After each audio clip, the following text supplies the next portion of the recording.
You can't talk to the moon. I mean, sure, you can try, but good luck with that. To speak to the moon was once enough to be branded a witch.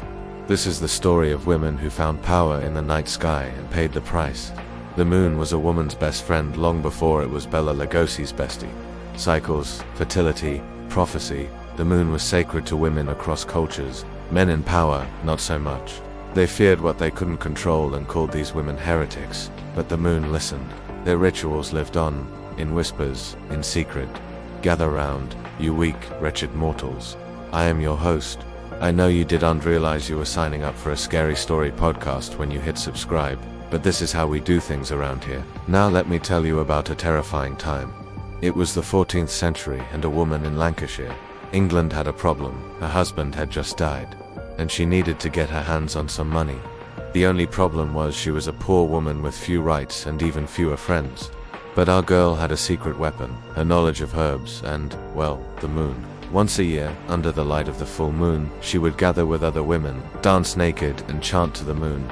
You know, just your typical coven stuff. And each time the ritual worked, she was granted knowledge of the future. One day, a lord came to her seeking help. His wife was ill and he wanted to know if she would live. She agreed to help if he paid her handsomely and sent her on her way. After all, business was business. She went to see the queen, told her the bad news and offered a counter-proposal. She would cure the queen's illness if she became her personal physician. Accepted, the woman treated the queen and gave her sound advice on how to manage her kingdom.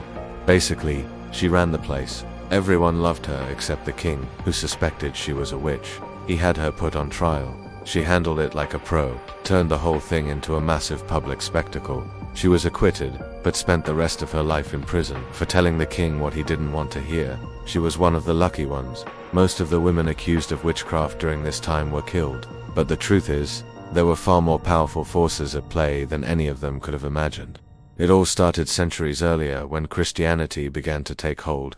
As people converted, they left behind their old ways. Or did they? Some beliefs and practices survived, hidden in plain sight.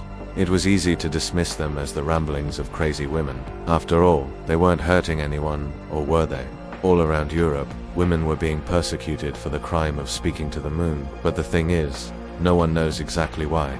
Some historians believe it had to do with the fact that these women were seen as powerful, too powerful for their own good. Others say it was simply a way to control women. If you wanted to know what they were up to, all you had to do was accuse them of being witches. In the end, it doesn't really matter why. What matters is that these women were silenced, most of them anyway.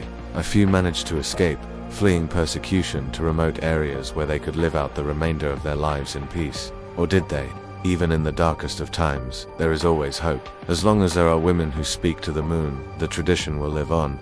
If you were accused of speaking to the moon, would they have called you a witch too? That's for you to decide.